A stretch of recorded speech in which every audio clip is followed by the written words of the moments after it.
Hey guys, welcome back. It's Stephanie Scheller with another Business Owner Spotlight. The whole purpose of these is to find amazing people who wear awesome pants, although you don't have to wear cool pants, and do an interview. People who have built something incredible. I wish I could. I'll grab some pictures and post some links. You guys should totally see this room we're sitting in. It is huge. It is fantastic. It's a pediatric dentistry with Dr. Gurr. Thank you for joining me. Thanks for having me. It's a pleasure. So, what's your story? How did you get into dentistry? And better question, what made you decide you wanted to deal with the squirming kids instead of the adults? Very good question. Dentistry was a choice after I had served a 2-year mission for my church. I came back just with the desire to just help people. And so I looked into medicine and was considering going to medical school. But then dentistry caught my eye, and I looked at the pros and cons of both and just decided dentistry would be better for me and for my family. I'm a family guy. And so I just chose it, went through the long, hard road of getting through dental school and schooling and all that, and residency to become a pediatric dentist. To be a pediatric dentist, you have to know what you're getting into. And in dental school, it's hard to know because you don't see a whole lot of kids in most dental schools. But I did toward the end and discovered it was just fantastic working with kids. I guess I'm just a kid at heart, probably. So this became an excuse. Yeah, I just like to play. Yeah, nice. Don't want to let go of my toys. But yeah, so it's actually very rewarding working with kids because they are in need of help at no fault of their own. In general, they completely depend on adults to take care of them. Yeah. And so it's just very rewarding being able to help them, even when they don't appreciate it. You know, you're making a big difference in their life. And someday they'll appreciate it, but it's really rewarding helping them and fun. You just get to play with them all day, That's awesome. So. I think that's cool. I was thinking of that earlier because, I was joking about how the dentist office I had to go to was very austere. It was warm, but it was adulty, right? And so I ended up, growing up with this massive phobia of dentists. I was the kid. Every time we went in, I had a cavity because I wouldn't brush, I wouldn't floss. So I had this massive phobia. Yeah. And I was looking at this going, wouldn't it have been cool to grow up in looking forward to going to the dentist's office? Right. I was just thinking that's just really cool that you guys are kind of shifting the whole industry like that. Yeah, that's definitely one of our goals. I can't claim credit for the idea because this is my second office. Our first office is over in Shadow Park area, and I bought it from Dr. Bob James, for those who know him, he's a legend. He's the one that started all this. He created the theme Welcome to Fun at that other office. He did all the video games and other games, and just everything was geared toward making it fun for kids, and balloon animals and things like that. So, so yeah, and occasionally we get a face painter to come and paint kids' faces too. Are you serious? Yeah. That's awesome. It's like a freaking circus here. That's amazing. So how long have you been doing this then? I graduated dental school in 2008 and worked for 4 years. Good year to go get a job. Right, yeah. No, it actually was. It worked fine for me. I couldn't tell, partly because Texas didn't really see much of a recession like the rest of the country did, and I came here. And I worked for 4 years as a general dentist in pediatric offices until I went back to residency and became an official pediatric dentist, and then got board certified, and I graduated residency in 2014. So wow, there's a lot of hoops to jump through. Yeah, yeah. So 3 years.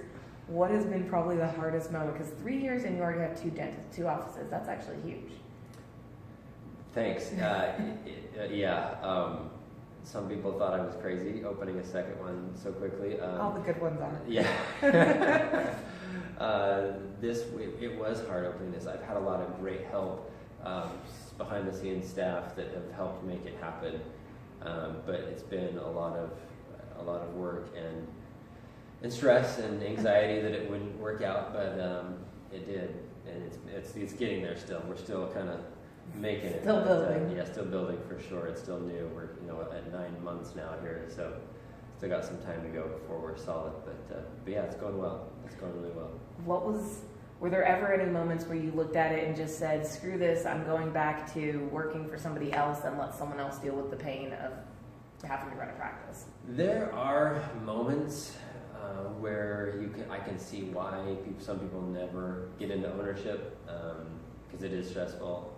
There are times where you just wish you didn't have to deal with the business headaches because most of us love doing dentistry, and then the business side, some love it, some hate it, some do it out of necessity. I'm kind of in the middle. I like the business side, but I hate the stresses that come with it too, especially when it affects my family. So I try really hard to balance that, and my wife has been very supportive. Fortunately, she's wonderful, but we try to really balance family time as well, and so we've made it work. Fortunately, but yeah, there are moments where you think, why am I doing this?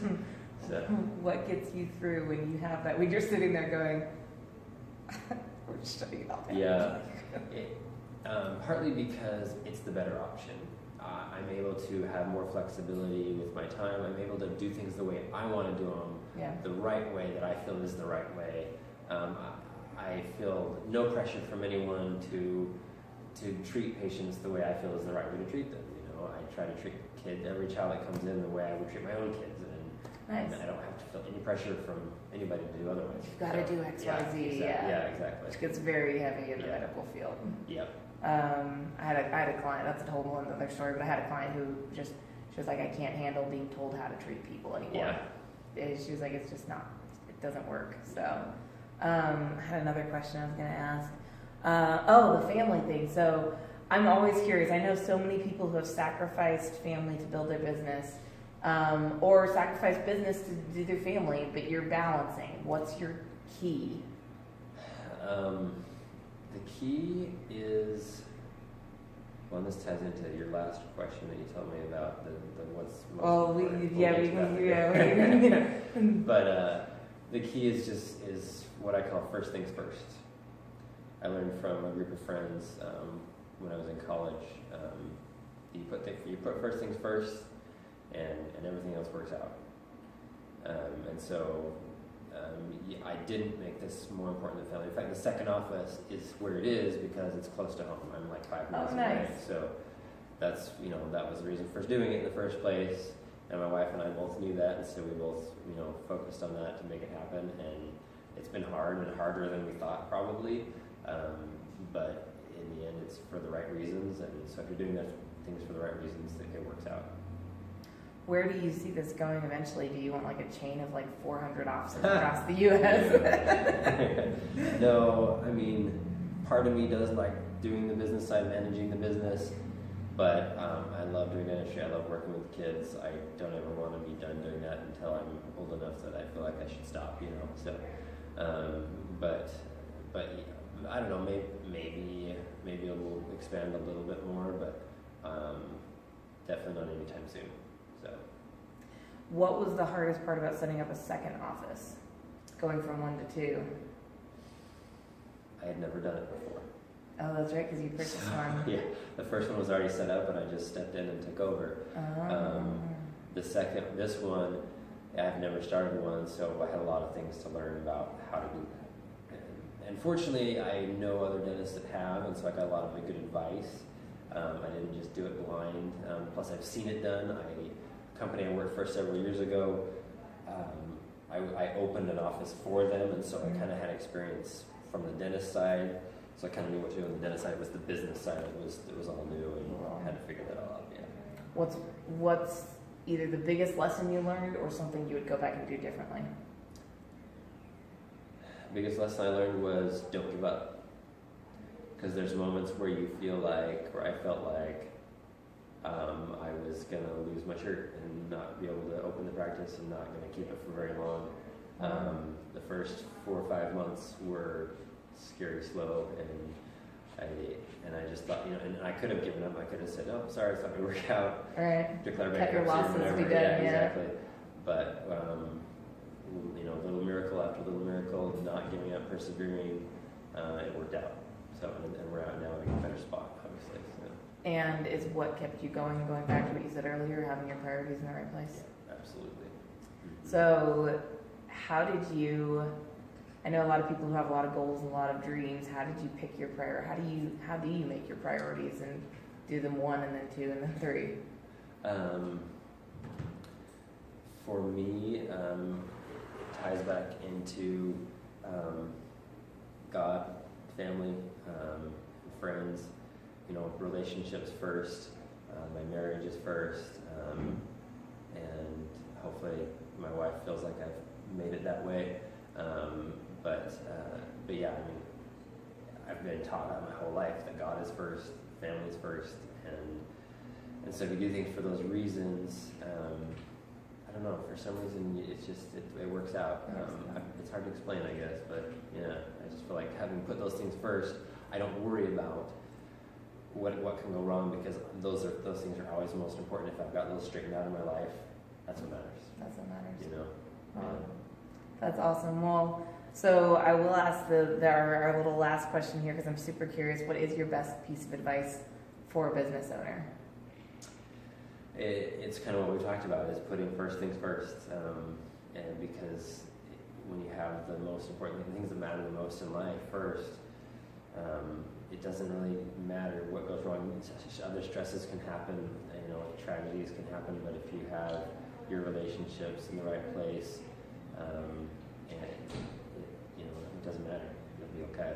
If you have to start over, so be it. But yeah, that's kind of my biggest piece of advice. I have a quote that I like to keep in mind when things are going rough. It's from a leader of our church, actually, Thomas S. Monson. He says, "Never let a problem to be solved become more important than a person to be loved." Oh. And I feel like if you live by that, people are first, relationships are first, everything else works out. So I love that. I'm so glad that's recorded. I keep doing this. Like, as soon as someone says something awesome like that, I panic for a second. I'm like, oh my God, I need to write that down. And then I'm like, oh, it's recording. We're good. But I think you're right. I think there's a huge key to that. And I had to tell someone yesterday, I said, as long as you are happy with your life and you can sleep with yourself, that's always the question to ask yourself is, 10 years down the road, are you going to regret the decision you just made? Or are you going to still stand by that? Absolutely. And that's always been my standard for everything I've done in my business. Mm-hmm.